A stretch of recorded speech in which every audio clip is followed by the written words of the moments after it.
Hi everyone, my name is Fernando Mello, and I'm a senior producer at BioWare. Over the last couple years, I've been working on Dragon Age, from Dragon Age Origins through to Dragon Age 2. And one of the things that I've been really proud of the team is how they did not sit on their laurels at the end of Dragon Age Origins, and really took to task how we can continue to bring innovation and move the franchise forward.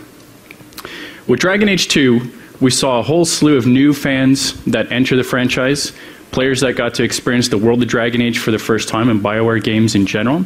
We also saw a lot of our existing fans that really gravitated to all the new things that we introduced with Dragon Age 2. For example, improved graphics and the completely revamped new art style. The fact that the controls are a lot more responsive, the combat is a lot more dynamic, and the mechanics are better.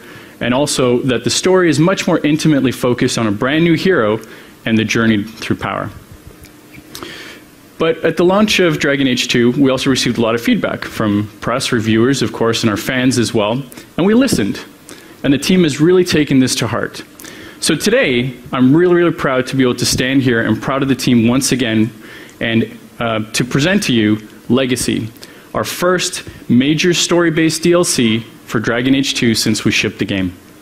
Legacy is going to be available on the major platforms, Xbox 360, PlayStation 3, PC, Mac, July 26th, later this month.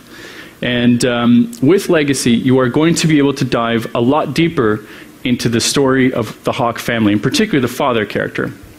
You're going to be traveling to all new areas, not just outdoor areas, but also you're going to dive very deep into an ancient Grey Warden prison. You're going to be taking on brand new creatures as well, including some new Darkspawn, which you'll get a chance to see. And you're also going to be challenged much more tactically than before, where Hawke and the followers are going to have to use the environment a lot better, as well as all of their abilities in order to be successful. And last but not least, you're going to be facing an enemy so powerful that the Grey Wardens themselves have kept it a secret for millennia. So without further ado, we're actually going to jump live to a demo here on stage on an Xbox 360. With me today is Randall Bishop, who's at the controls. And at the point where we're jumping in here, we're more than halfway through the downloadable content at this point. Hawke and the followers have made their way down through the portion of the tower, the Grey Warden prison. They're now at the base of that tower area, and they need to make their way across this area and come back up the other side before they can take on this ancient evil. So what I'm going to do is I'm going to let Randall kind of run through from this point, and then I'll explain a little bit more of what's going on.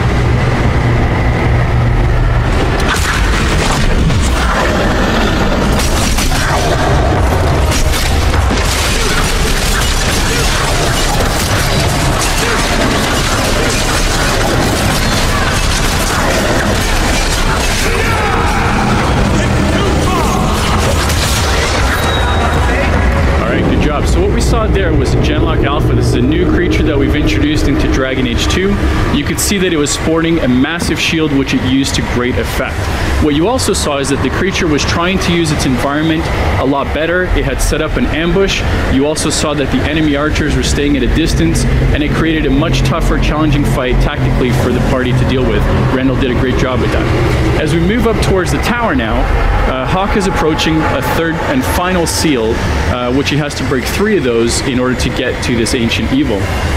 In order to do so, he's actually carrying a weapon, which you see here as a rogue. He has a dagger.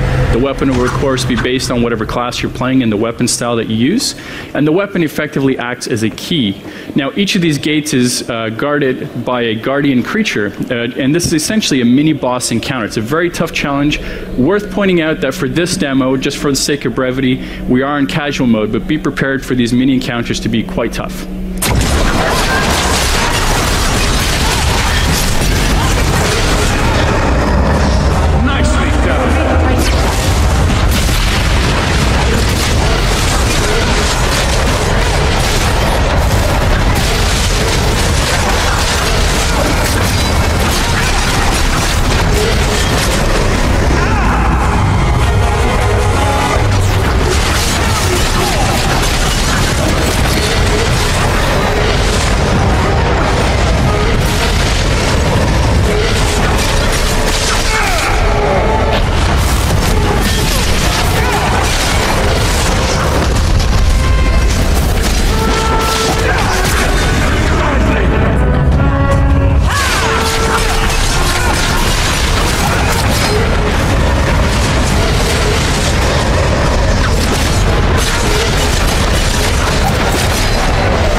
right, good job, although we lost Hawk there for a second. So what you saw there was a Pride Demon. The Pride Demon is not a new creature to Dragon Age 2, but what we did do is added a ton of new abilities, and one of the things that you saw with this Guardian in particular is that he could create duplicates of himself.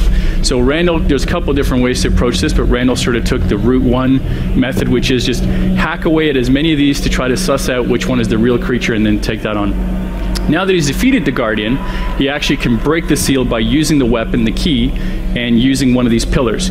You'll note that each of the pillars actually has a different bonus that can be applied to the weapon, and every seal has different bonuses as well. So what this means is, as a player, I can actually completely customize how I want this weapon to behave and what kind of bonuses I want based on my playing style.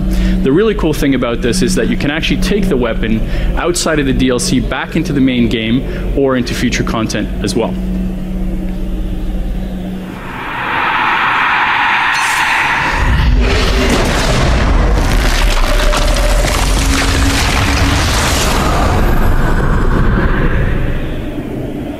Alright, so that is a very, very brief glimpse of what we have in store for you in Legacy. Legacy, once again, is going to be coming out later this month, July 26th, for PC, Mac, Xbox 360, and PlayStation 3. For those of you that are here, I welcome you to come and take a look at it firsthand. We'll have a couple of different saves so you can check out some of the other areas. You're also welcome to start from scratch so you can get a bit of a feel for that as well. And that's about it. Thank you very much.